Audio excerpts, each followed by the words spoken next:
नमस्कार दोस्तों, मैं प्रशांत कुमार शुक्ला एडवोकेट। साथियों, आज हम लोग बात करने जा रहे हैं गुजरात हाईकोर्ट का एक और इम्पोर्टेंट लेटेस्ट जजमेंट के बारे में। गुजरात हाईकोर्ट ने एक 86 वर्षीय महिला के खिलाफ एक एफआईआर को रद्द कर दिया, जिसमें यह कहा गया था कि पति के परिवार के सदस्यों को परेशान करने के लिए आईपीसी की जो धारा है 498 का एक बड़े पैमाने पर दुरुपयोग किया जा रहा है।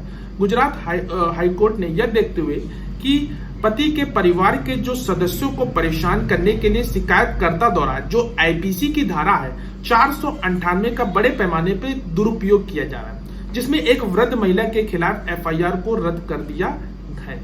कोर्ट ने कहा कि एफआईआर से 86 वर्षीय जो बुजुर्ग को अधिक कठिनाइयों का सामना करना पड़ेगा और आगे की जो कार्रवाई है उसको जारी रखने की अनुमति दी गई तो कोई सार्थक उद्देश्य पूरा नहीं होगा। ये कोर्ट ने बहुत इंपॉर्टेंट बात इस जजमेंट में कही।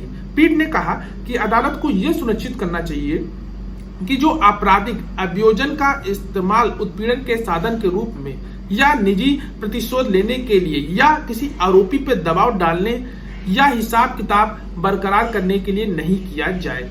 कोर्ट ने आगे क्या कहा आइए जानते। कोर्ट ने कहा कि जो शिकायतकर्ता द्वारा 498 की जो धाराओं का बड़े पैमानों पर दुरुपयोग किया जा रहा है, ऐसे मामलों में परिवार के जो सभी सदस्यों को केवल परेशान करने के उद्देश्य से शिकायत में शामिल किया जाता है। माननीय सुप्रीम कोर्ट ने भी कई मामलों में इस तरह का संज्ञान लिया। 2016 में दर्ज की गई एफआईआर में एक बुजुर्ग और उसके बेटे पर उसकी पत्नी ने दहेज मांगने और उत्पीड़न का आरोप लगाया था। पति के कथित विवाहतोर यानी कि उसके संबंध के कारण दोनों के जो रिश्ते थे वो खराब हो गए, जिसके कारण जो शिकायतकर्ता को अपने ससुराल वालों से अलग होना पड़ा। शिकायतकर्ता ने कहा कि जब उसका पति से कथित संबंध के बारे में उससे बात की, उसे शारीरिक शोषण का सामना करना पड़ा। नतीजन उसने अपने पति, ससुराल वालों और कथित अवैध संबंध शामिल महिला के खिलाफ एक एफआईआर भी दर्ज की थी।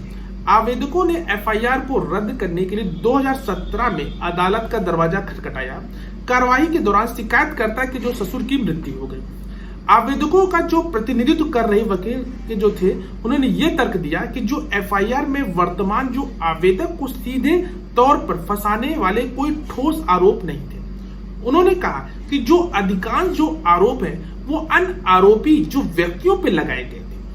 आगे ये भी तर्क दिया गया कि जो आवेदक यानी कि जो आवेदन दाखिल करने के समय 80 वर्ष की बुजुर्ग महिला थी, उसे आपराधिक कार्रवाई जारी रहने से खासकर अपने पति की मृत्यु के बाद अनुचित उत्पीड़न का सामना करना पड़ेगा। अदालत ने कहा कि जो दहेज निषेध अधिनियम की जो धारा है, धारा 4 के साथ पढ़ी जाने वाली जो आईपीसी की धारा 498A, 323 और 114 के तहत जो मुख्य आरोप में प्रथम जो दृष्टया है वो बुजुर्ग महिला के खिलाफ नहीं बनते, क्योंकि उसके खिलाफ सामान्य जो आरोप थे वो लगाए गए थे।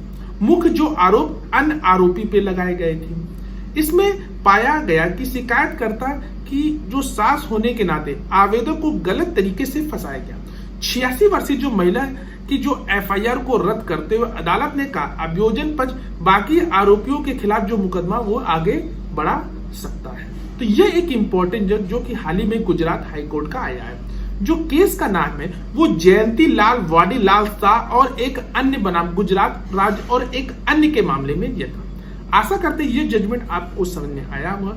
अगर आपको कोई भी क्वेरी हो तो दिए गए कमेंट बॉक्स में जरूर पूछिएगा या हमारे दिए गए व्हाट्सएप नंबर पे भी हमसे संपर्क कर सकते हैं, या ऐसे कोई केस हो उससे लिए भी आप हमसे अपना कॉल एक बुक अपॉइंटमेंट करा सकते हैं। तो आशा करते हैं ये वीडियो आपको अच्छा लगा। तब तक के लिए मिलते हैं एक नेक्स्ट वीडियो। तब तक के लिए धन्यवाद।